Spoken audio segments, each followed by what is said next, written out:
It feels like forever since we have both been back in the studio. It's been a while. So today we're talking about the auto intel report that just dropped, a dropping EV price starter, and baller billionaires. Everywhere I go, the Baller billionaires. who I is and who Baller I be. billionaires. Baller Right. billionaires. Somehow that works into like the rap song that we're creating with the mashup of everything from the last 18 months or whatever. You know, We can do that. Baller billionaires. Baller billionaires. We'll get to it. We'll get to that story last since we're alluding to it so much. Welcome to Friday. It has been a strange week for a lot of people because of Memorial Day. So a different sales kind of day. It was also like the last day of the month in this week. There was some travel on our end. I think generally speaking, people felt like this week has been compressed. always. Anybody else? Show of hands. Show of hands. Actually, so I'm gonna throw this out there just as a note. So my wife and kids, they love to watch back the pod, and they'll watch it later in the afternoon. And my wife looks at me this morning and she goes, "Jack," I said, "Jack's my son." She goes, "Jack, tell them about Wednesday." And I was like, "Tell them about Wednesday." And Jack goes, "Oh, Dad, guess what? Paul said it was Monday on Wednesday." Did I really? I guess so. We'll have to watch it back, but you know, everything's Where all were thrown we off when we this week. recorded? We were in a hotel. So and we you had were just there? I was there and I forgot. I missed it. Oh, it's great. It's Monday, but on a Wednesday. It's on a Wednesday. Hey, for those of you that missed the stream yesterday, we use a platform called StreamYard, and we got through the whole episode, and then it realized it didn't have any audio, and then it also didn't record to the cloud. However, it was running through, so it was a big mess.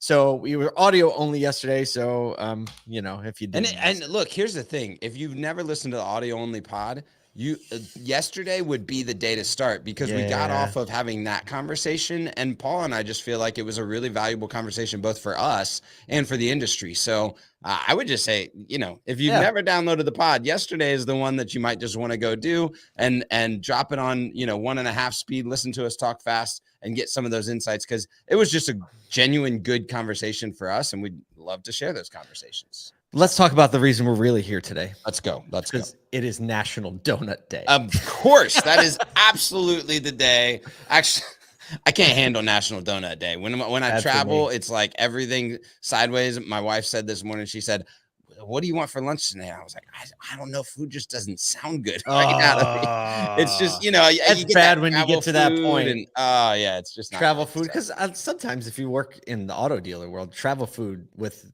dealers is usually pretty good. It's great. Right? Yeah, without a doubt. But it's still just the way you wouldn't usually eat. Right. I'm terrible exactly. at that. So if you like donuts, or even if you don't, you can get a free donut today at a lot of donut places. Yes. So that was worth mentioning. Duncan. So getting into some more serious news. So today we're going to talk about the June's Auto Intel monthly. What is it? The Automotive Ventures Auto Intel Report. Right. We're going to put that up. Oh, Yes. we're going to talk about that stat that just got flashed up when it gets flashed up. But we're going to talk about that. But one of my favorite things about this report that Steve Greenfield leads and puts out is usually they include a little quote in the beginning. And today's quote just hit me right between the eyes. It's from a Formula One driver. We've been talking about Formula One a lot this year. But Brazilian Formula One champion Ayrton Senna is how I think you pronounce his name. Amazing quote. "You can't overtake 15 cars in sunny weather, but you can when it's raining." I was like, if you know anything about racing, that's true. And also, like, the implications, I read that when you put it in the show notes this morning, and I was like, the implications of that currently in business are so dynamic. It's like, we talked about this yesterday. Literally every day, there's some level of change required. It's always rain. Our friend Brian Benstock, David Spizak, they keep saying this, like, fix the roof when the sun is shining. And from a just like industry level profitability, things like that, it's a very sunny world. But what rain means in racing is that there are the unknowns, that there are the things that can happen that typically wouldn't happen. Everything kind of slows down. The ground is leveled, right? Almost like everyone's playing on the same playing field. Your car, like the capacity of the car is a little bit less, dynamic, right? Yeah. So all of that, like, just Everyone's start got that base tracing the level of lines. skill, right? Yes, exactly. Everyone's pretty even when conditions are perfect. Yep. But when conditions aren't perfect is when you find out very quickly who are the actual drivers, Yes. right? And you find out when it's raining and the economy's doing weird things and supply's doing weird things, you find out who are the actual operators, who are the actual entrepreneurs, right? Who are the people that aren't walking around confused, but they're walking around with purpose, and they're walking around with like, we have been able to get past this car, but they don't know how to drive in this. It's on now. Everything's out the window. So I thought that would just set a great tone for today's show. You could say it like this: market shares the opportunity right now, ladies and Oh gentlemen. my gosh. There you go. And Let's get into the news, because the data that Mr. Greenfield lays out is always dynamic. So yeah, talk about it. So in his monthly report, it's linked up in our show notes. You really should get it. It's automotiveventures.com. So basically he goes through a few things. And the first point we want to talk about is, and we can only cover a few things in this whole newsletter, but there is recommendations for companies and startups and young companies growing. So in automotive, there are a lot of tech companies. There are a lot of people moving and shaking in the shifting dynamic, saying with the market economic outlook, with markets doing what they're doing, there's still kind of dry powder financing capital available for startups. Right. But saying that no one's ever regretted shifting their strategy and they see a recession or they see a downturn on the horizon. And they said shifting it to, and I quote, default alive. I was like, that's pretty stark. But saying like, hey, our whole purpose is shifting the strategy to how do we stay in business? Our business coach, Dave Meltzer. I was about to say, first David rule Meltzer, of business. Stay in business. Stay in business, right? So I'm seeing that shift. And the converse point there is that from a dealership standpoint, dealers are still showing a lot of stability into the future because of the pent-up demand. Go ahead, Isaac, throw the graphic on the screen. So it's looking like there's $2.9 million in pent-up fleet demand and 1.9 million, not dollars, units, 1.9 million units in retail demand, which equals 5 million units, right? Yeah, that's 5 million. And not just that, but think of the prioritization level typically in volume, and then think about what that does to the used car market in 12 to 18 months, which is the typical holding time of a lot of, right now at least. It used to be a lot shorter timeline, but the typical holding time of a lot of rental companies. And so it's not just new cars that continue to have pent up demand. It's this used car market for, newer model used cars. Yep, that's absolutely right. And so like there really is this element of like retail automotive is still looking very stable, right? Yes, although we have had record profits, and they forecast shows like they'll drop a little bit, but there's still going to be record profits if you take like the recent months out of the equation. And just in the demand alone, the economic situation looks very stable. The real question is like, will OEMs maintain production discipline? Big question. Right? Are we ever going to go back to 120-day supply? We sure hope not, right? Yep. And doing all kinds of crazy things with incentives. But that is the question to ask now. And everyone now says, yeah, we're never going back. And the verbal is we're never going back, right? Jim Farley, very clear, like we're probably not going to have ground stock. But man, I think some OEMs love some wholesale. I'll tell you that. A little human nature wrapped up in that. Human nature, right? Yeah, we'll see. Yeah. So, look, it's a good time to be in retail automotive. If you're in a startup or if you're like kind of living that life, don't say Steve Greenfield didn't tell you when it actually happens. Kyle, tell us about the Bolt. Talk about the Bolt. Oh man, this is really interesting because the Bolt has come out under scrutiny a lot of times, a lot of recalls. So there is. But I see the Bolt as like an OG. It is an OG. It was kind of like Leaf, then Bolt immediately. An OG EV. There's a piece of content. OG EV. The OG right? EV. But for the first time, the Bolt is approaching more of an affordability. So with all other vehicle manufacturers raising prices on vehicles, used car pricing going up, new EVs like Tesla, Rivian, all raising prices, we've got the Bolt going to start at $28,195 for the LT.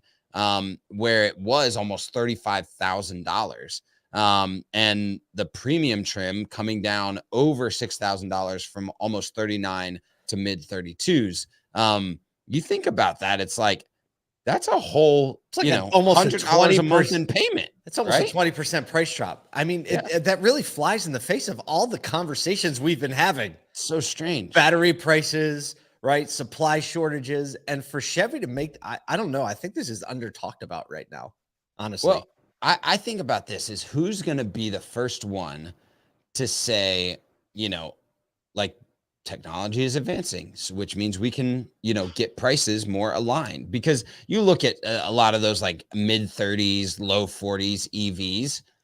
They're not like the most well-built vehicles. They're not the most gorgeous type of thing, but it was always like, well, battery technology, scaling that, plants, more expensive, R&D, all that type of stuff. And I have to assume at some point the technology capacity will allow those vehicles to be sold at a better cost. Every piece of technology we look at, so. right? Yeah. Computer TVs, components, computers, everything, all of that. Yes. right? Eventually you reach a point of production efficiency where the price just drops substantially. When it's not so new. I feel like, Tesla talked a long time about hitting the affordability mark, right? And Elon Musk was talking a lot about getting a vehicle, lower price point to make it not a luxury vehicle anymore, but accessible to everyone. And we've seen the opposite happen with the Model 3, right? We've seen it get more expensive this year. So I think for Chevy to come out and swing big at this, like, when was the last time you heard a vehicle to get a 20% price cut? Not in the last 2 years, I can tell you that. No, I mean, incentives aside, because this is not an incentive. Right. This is a base price reduction. Price reduction. Including shipping. Did you see that? Including shipping. Including shipping. So, including shipping. No dealer tags, license, right? We need some fine print there. Right. No, so bravo to Chevy. I mean, this just goes to show us that just because the market narrative and the market dynamic is telling you, making you feel or tricking you into thinking like it can only be this way. Like GM just showed us, like, it's a lesson for all of us, for every entrepreneur, for everyone running a business, that like, if you focus on the right thing, you can still make changes in your business that are opposite of what the modern narrative is. And I mean, this one just smacked me in the face this morning. We only have a few minutes left because we are about to jump into the All Things Used Cars Clubhouse room. How can they get there from this show? From this show, I don't know, but you should just go download Clubhouse and follow all of your automotive friends and find where they're at. Because if you're not in that room and you're in automotive, DM us, send an email to crew@asotu.com. We'll send you a link. But this last story, baller billionaires, we alluded to at the beginning of the show. LeBron James just hit $1 billion in lifetime income, according to Forbes, with the sale on a minority stake, but a big part of the stake of his media and entertainment company, the Spring Hill Company. He sold a minority stake to a group of investors that includes like Fenway Sports Group, Nike, Epic Games, at a valuation of about $725 million. So he crossed the $1 billion mark. Like Gary Vaynerchuk's always like, what is the ROI of a basketball? It's like, well, for LeBron James, it's $1 billion. For me, it's nothing. Right? Like, what is the ROI of a microphone, of a camera, right? Of a price cut. And so I think that's like a piece of pop culture news, but I thought it was important to talk about this. You and I, and pretty much everyone else in retail automotive, know more billionaires than the average person. Without a doubt. Like, how is it that I know a dozen billionaires that I can think of? Is that I can walk around in jeans. Some of them even still fly commercial because they have like this air of humility, right? Not all of them. Well, three people at 3 dealer principals of large groups who are multi-billionaires don't own a company plane. Yeah. And there's that reason for it. Okay, right? Wow. And then you think of the community impact that those billionaires have through their work and their effort and their humility and their engagement in the community. And people just don't see that. And they don't think that when they think retail automotive, and they look at LeBron James, and it's like, you look at all the ego and all of the like the motion and the noise. Does a lot for the community. Like, not to get that wrong, but like that's a 1 out of all of basketball. Absolutely. And it's just really high profile, right? So all the stuff he does for the community is very high profile. So people are looking at it. But look, I thought it was worth giving some dealers some major props, because we know quite a few billionaires who are in the dirt every day that aren't a headline. And we just thought it was good to give them some credibility today. We're on our way to Clubhouse to talk about the most cutting edge strategies in used car purchasing. It's all about how to get the money, how to serve the people. We'll see you on Monday. Have an amazing weekend. Out.